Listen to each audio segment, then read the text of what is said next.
자, 이번 수업 시간에는 평화를 위한 무력의 정당성에 대해서 공부해 보겠습니다. 교과서에서는 평화를 위한 무력은 정당한가에서 이제 인도적 개입의 정당성에 대해서 절대 평화의 관점과 절대 윤리의 관점에서 탐구해 보겠습니다. 자, 그럼 인도적 개입이란 뭐냐? 대규모 인권 유린 사태가 일어났을 때 어떤 해당 국가에서 피해자를 보호할 목적으로 국제사회가 그 해당 국가의 동의 없이 그 관할권 내로 군사 개입을 하는 것입니다. 전쟁하는 거죠. 네. 그 대표적인 사례가 이제 인도적 개입의 대표적인 사례가 이제 세 가지를 교과서에는 얘기하고 있습니다. 르완다 대량 학살, 이게 1994년에 있었던 거고요. 유럽의 이제 보스니아 인종 청소 1995년이고, 다르푸르 이제 아프리카입니다. 이게 2003년입니다. 아주 대표적인 것들인데요. 먼저 이제 르완다 대량 학살. 자, 르완다는 이제 아프리카에서 이렇게 돼 있잖아요. 예. 이 아프리카에서 이게 에티오피아가 있고, 여기 소말리아가 있고, 여기 에티오피아가 있고, 우간다가 있고, 여기 케냐, 탄자니아, 바로 옆에 왼쪽 여기입니다. 자, 여기 아주 작은 나라예요. 되게 풍요로운 나라인데요. 이 나라가 원래 벨기에의 식민지였죠. 벨기에 아주 작은 나라인데 아프리카의 엄청 큰 나라를 이렇게 식민지하고 있었습니다. 여기 보면 인종이 어떻게 있었냐면 투치족이 있었고, 투치족, 후투족, 뭐 이름이 재밌죠. 예. 투치족, 후투족, 뭐 이런 애들이 있었는데, 투치족이 소수였고 후투족이 이제 다수였습니다. 근데 벨기에는 이 투치족을 지도자로 이렇게 만들었고, 후투족을 이제 지배했죠. 즉 투치족이 후투족을 지배하게끔 이 시스템을 만들어 놨어요. 그러니까 후투족은 약간 차별을 하고 투치족을 이렇게 잘 챙겨준 거죠. 후투족 애들은 이제 농사를 짓는 애들이었고, 투치족은 이제 목축을 하는 애들이었습니다. 아마도 얘네들이 이제 소수였고 돈도 많고 했기 때문에 얘네들을 잘 챙겨줬나 봅니다. 근데 문제는 이제 아마 1960년대 초에 이 르완다가 독립을 해요. 벨기에로부터 이제 독립을 하죠. 독립을 해서 이제 투치족이 이제 정권을 잡았는데, 그동안 울분에 젖었던 후투족이 빡 돌았겠죠. 그래서 얘네들을 이겨내고 후투족이 정권을 잡습니다. 근데 이제 후투족이 비행기, 그 대통령이 비행기 타고 이렇게 날아가고 이제 공항에 오고 있었는데, 누군가가 이제 미사일을 쏜 거죠. 그래서 이제 후투족 애들은 분명히 투치족들이 쐈다라고 생각해갖고, 그때부터 투치족을 이제 대량 학살하기 시작합니다. 거의 뭐 어느 정도였냐면요, 하루에 1만 명을 학살할 정도였습니다. 그래서 100일 동안 했으니까 100만 명, 거의 3개월 동안. 자, 이것을 해결하기 위해서 이제 인도적 개입이 이제 들어가는 거죠. 자, 진짜 이제 아프리카에 이런 어떤 내전들이 이제 많은데, 대부분은 이렇게 유럽 애들의 이제 식민지 과정에서 있었던 문제가 나중에 이제 증폭이 돼서 다른 형태로 이렇게 나타나는 게 이제 상당히 많습니다. 참 슬픈 이야기입니다. 자, 다음에 이런 게 이제 아프리카만 있는 게 아니고 유럽에서도 있었죠. 보스니아 인종 청소라고. 이건 또 이제 1989년에 이제 베를린 장벽이 무너집니다. 자, 그러면서 1990년, 91년부터 해서 소련이 해체가 돼요. 소련이 찢어지죠. 그래서 지금의 뭐 이제 우크라이나 뭐 기타 등등 뭐 키르기스탄, 뭐 무슨 스탄, 우즈베키스탄, 뭐 타지키스탄 이런 나라들로 다 찢어지죠. 다음에 이제 동유럽에서 이제 유고슬라비아라는 나라가 역시 여러 종족이 이제 합쳐진 그런 나라였는데, 얘네들도 이제 찢어집니다. 찢어지는 과정에 제일 먼저 찢어진 뭐 크로아티아, 많이 들어봤죠. 축구할 때. 슬로베니아, 아주 평화로운 나라입니다. 혹은 마케도니아, 혹은 코소보, 뭐 이런 식으로 분리 독립을 해버렸어요. 우리는 찢어지겠다.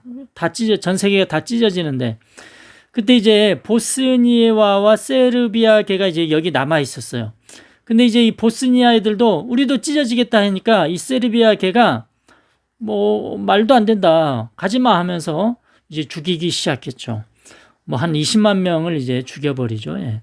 뭐 이런 일들이 벌어집니다. 유럽에서. 다음에 이제 다르푸르 학살. 이건 어디냐면, 자, 이제 아프리카 또 있죠. 예. 아프리카 있는데 여기 수단. 이 수단이 있는데 남수단 있고 북수단이 있는데 북수단 요쪽입니다. 요쪽. 자, 요쪽이 있었는데 여기서 어떤 일이 벌어지냐면요. 이제 기후변화. 자, 기후변화로 인해서 사막화가 진행돼요. 요 지역이 사막화가 진행되는 거예요. 사막화가 진행되다 보니까 여기에서 목축하던 사람들이 물을 찾아서 이쪽으로 왼쪽으로 옮기기 시작합니다. 근데 원래 여기에는 이제 농사 짓는 애들이 있었는데 요 두 애들 간에 여기에서 전쟁이 터진 거죠. 이게 내전입니다. 그 지역이 이제 다르푸르였죠. 그래서 이 지역을 다르푸르 학살이라고 합니다. 여기서 한 200만 명의 이제 난민이 또 발생하는 거죠. 자, 여기에서 이런 각종 학살, 인종 청소, 대량 학살, 여기서 이제 강대국들이 이제 미국, 영국, 프랑스 뭐 이런 나라들이 이제 다 개입을 하는 거죠. 나토군도 이렇게 개입하고. 자, 이런 것들이 이제 인도적 개입이라고 합니다. 자, 인도적 개입을 주창한 사람은 대표적으로 국경 없는 의사회 알죠? 예, 아마 정말 이제 교과서에도 많이 나오는 애들인데 이것을 창설했던 인권 운동가들이 있습니다. 특히 이제 베르나르 쿠슈네르라는 사람이 강력하게 이런 인도적 개입을 이제 주창해 나섭니다. 자, 그 인도적 개입을 하면 이 평화가 이루어지면 좋겠는데 그렇지가 않아요. 어떤 이제 문제점이 있습니다.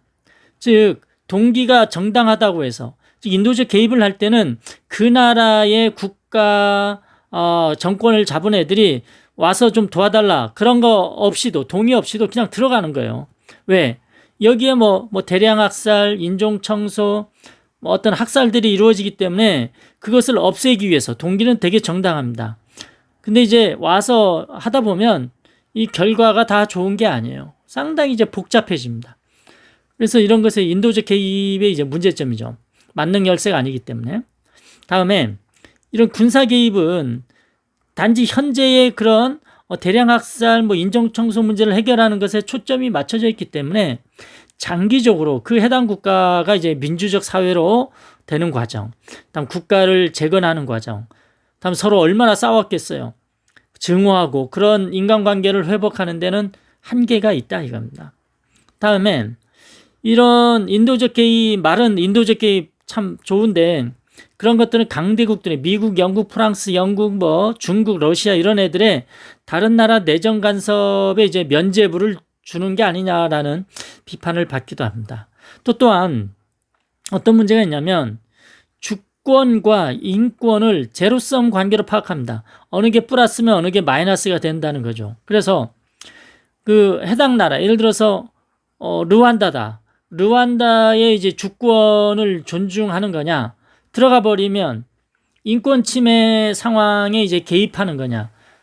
어느 게 인권 침해 상황 개입하면 인도적 개입하죠. 그러면 그 나라 주권이 이제 존중이 안 된다. 이렇게 생각하는 겁니다. 이것을 어느 게 이루어지면 어느 게 이제 떨어지고, 즉 제로섬 관계로 파악한다 이겁니다.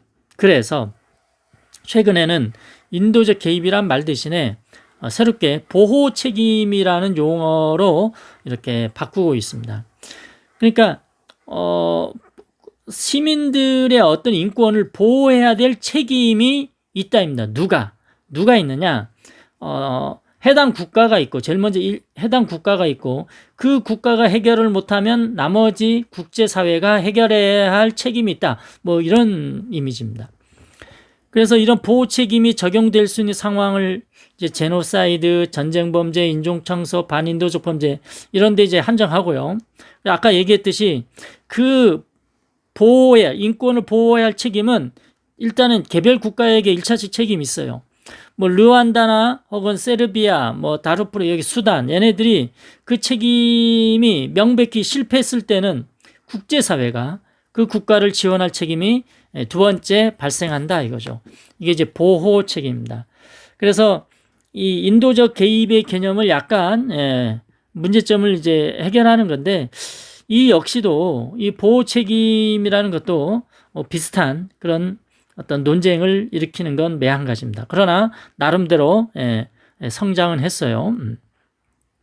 자, 두 번째, 절대 평화와 절대 윤리 관점에서 어떤 무력 행사, 전쟁은 어느 정도 정당하냐 이겁니다. 자, 절대 평화의 관점은 무조건 평화한다는 거죠. 어떤 경우에라도 절대로 무력, 전쟁을 해서는 안 된다는 그런 논리입니다. 싸워서는 안 된다 이겁니다. 자, 무력 행사를 해도 좋은가? 이런 물음 자체가 불가능해요. 절대 해서는 안 돼. 이게 그래서 절대 평화죠. 절대 윤리는 뭐냐? 자, 무고한 사람들이, 죄 없는 사람들이 고통받고 죽어갈 때 아무것도 하지 않아도 되는가라는 문제 제기. 다른 나라에 딱 봤더니 국제 뉴스를 봤더니 너무나 인권들이 침해하고 사람들이 너무 힘들게 죽어가고 있어요. 그렇게 고통받는 자를 이제 구제해야 되지 않겠느냐? 진짜 윤리적으로 절대 다른 거 생각하지 말고 그 사람들의 인간적인 가치를 존중해야 되지 않냐? 그래서 구해야 된다. 그래서 인간의 그런 고통스러움은 바로 그것을 본 사람의 의무를 지운다라는 이제 프랑스 폴 리케르 사상가가 얘기한 말을 이쪽에서 많이 인용합니다.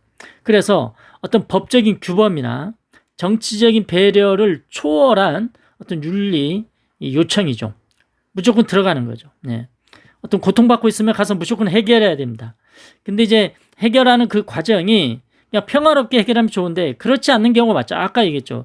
인도적 개입일 때는 이제 고통받는 자를 구제할 때 폭력을 사용해야만 하는 상황, 즉 뭐 인도적 개입을 해야 하는 그런 상황일 때는 절대 평화와 절대 윤리는 아주 첨예한 긴장관계가 이제 조성된다는 것. 이런 문제점이 또한 있습니다. 경제적이 아니고 문제점입니다. 예, 문제점. 예. 문제점. 예. 문제점.